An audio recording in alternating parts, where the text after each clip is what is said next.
இனிய வணக்கத்தினை தெரிவித்துக் கொள்வதில் மகிழ்ச்சி அடைகின்றேன். எளிமையின் செல்வங்களையும் அமைதியின் பொக்கிஷங்களையும் கருணையின் இனிமையையும் கொண்டவரான நம் ஆண்டவர் இயேசுவை காண தயார் செய்யக்கூடிய காலமே திருவருகை காலம் என்று புனித அம்ப்ரோஸ் அவர்கள் குறிப்பிட்டிருக்கிறார்கள். எப்படி எளிமையாகவும் அமைதியாகவும் கருணை மிக்கவராகவும் வாழ்கின்ற பொழுது செல்வங்களையும் பொக்கிஷங்களையும் இனிமையையும் அடைய முடியும் என்பதற்கு ஒரு உதாரணம். தமிழ் இலக்கியத்தில் இவ்வாறாக குறிப்பிடப்படுகின்றன.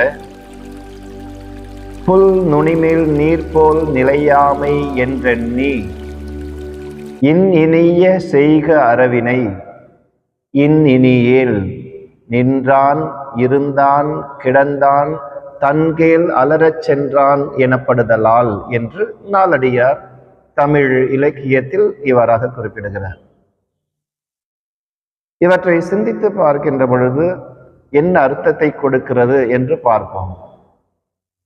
புல்லின் மேல் படர்ந்திருக்கக்கூடிய பனித்துளியானது சூரிய ஒளி பட்டவுடனே அது காணாது மறைந்து விடுகின்றது.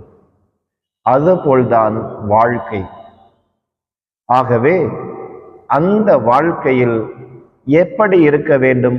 அறவினை செய்ய வேண்டும், நற்காரியங்களை செய்ய வேண்டும், நல்ல நல்ல எண்ணங்களை வழியாக பிறருக்கு கொடுக்க வேண்டும் என்பதனை அவர் இவ்வாறாக குறிப்பிடுகிறார்.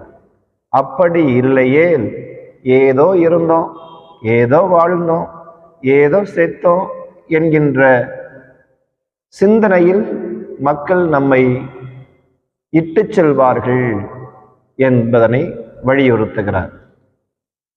ஆக இந்த காலகட்டத்தில், இந்த திருவருகை காலத்தில் இருக்கக்கூடிய நாம் அனைவரும் அறச்செயல்களை செய்வதன் வழியாக எளிமையின் செல்வங்களையும் அமைதியின் பொக்கிஷங்களையும் சமாதானத்தின் கருவிகளாகவும் இருக்க முடியும் என்கின்ற சிந்தனையில் வாழ்வோம், வளர்வோம். இன்றைய நாள் இனிதாக அமையட்டும். வாழ்த்துக்கள்.